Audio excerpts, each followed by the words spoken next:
Hello, my name is Jolynn Payne and I am the owner and trainer of Rocking Pod Dog Training and Kennel Suites. This is my pup. This is Nix. She is a golden retriever, and today we're going to talk about your dog's paws and the importance of their paws. So the first thing that I want you to know is that their paw pads actually have a function. The paw pads are these pads that are on the bottom of each of their toes and in the middle of their feet, and then they have one right here in the back. So some of the pads protect the bones and joints. They act as shock absorbers, while others are actually work as the rear brakes on slippery slopes and surfaces when we have a really adventurous dog. So paw pads and your dog's feet are super important. So when we're talking about care, let's talk about the nails first. Most of us, when we get our dogs, we don't think about maybe just being able to sit and massage our dog's feet like this. The first thing that we want to do is just hold them down and start trimming those nails.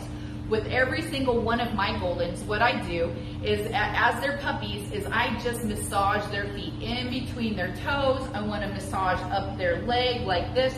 That way they willingly allow me to mess with their feet, because if the only thing that you do when you first get them is to just grab and start clipping, then they're always going to be those that are jerking their paws away from you. So it's super important that we keep their nails trimmed so that we do not hear them clicking on the floor. If they're running across the wood floor or the tile and you can hear them clicking, then you know it's time to trim them. Long nails can cause lots of problems. They can cause the weakness in the muscles in the toes. They can cause arthritis both in the feet and the legs. They can cause reduction of traction because, of course, those nails are long and hitting the ground before the pads. They can cause deformed feet and injured tendons in the legs over a period of time. So it's super important that we do clip the nails. So we have some tools when we're thinking of clipping our nails if you don't have to go and have them done. This is a grinder. And so this will grind the nail down instead of clipping it. Now what I do with my dogs is I make sure that I have a nice sharp pair of clippers.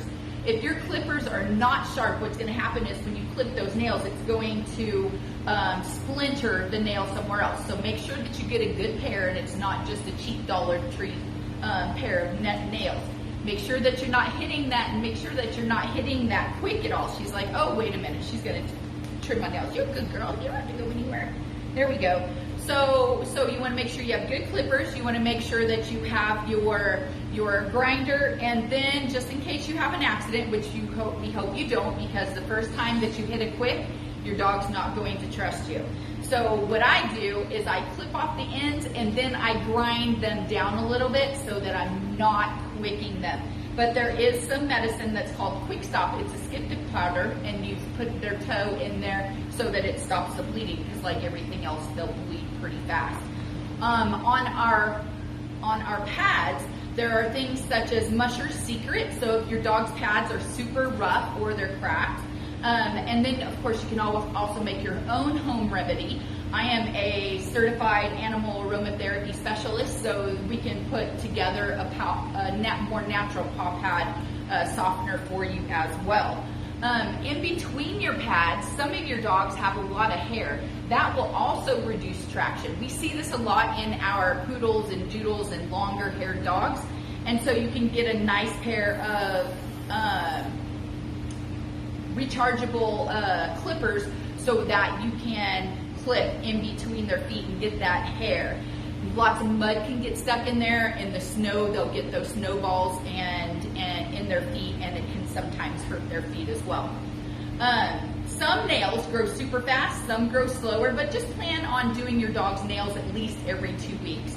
Make sure that you're checking their paw pads often. We do live in West Texas, so you want to be checking for debris such as foxtails, goat heads, and grass stickers.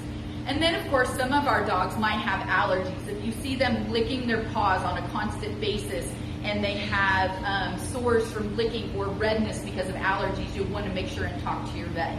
When you go on walks with your dogs, there's a couple of things that you want to be careful of. Number one, the temperature. Hot ground, of course, can blister their feet just like it would yours. So make sure that you can put your hand or your foot on the ground for at least 5 seconds before you would allow your dog to walk on it. In the hotter weather, make sure that you're walking maybe early mornings or later nights.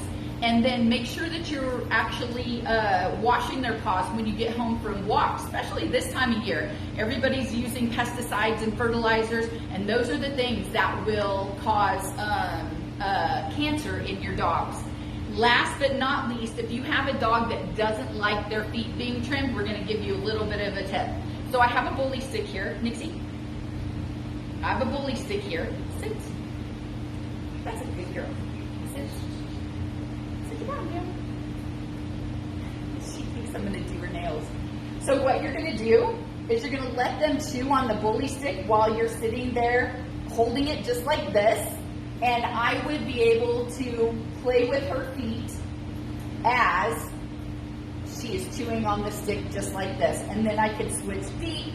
She would chew on this one. So what I'm actually doing is desensitizing that her feet being touched is not a bad thing. All right, y'all. Watch your dog's feet and have a fun summer.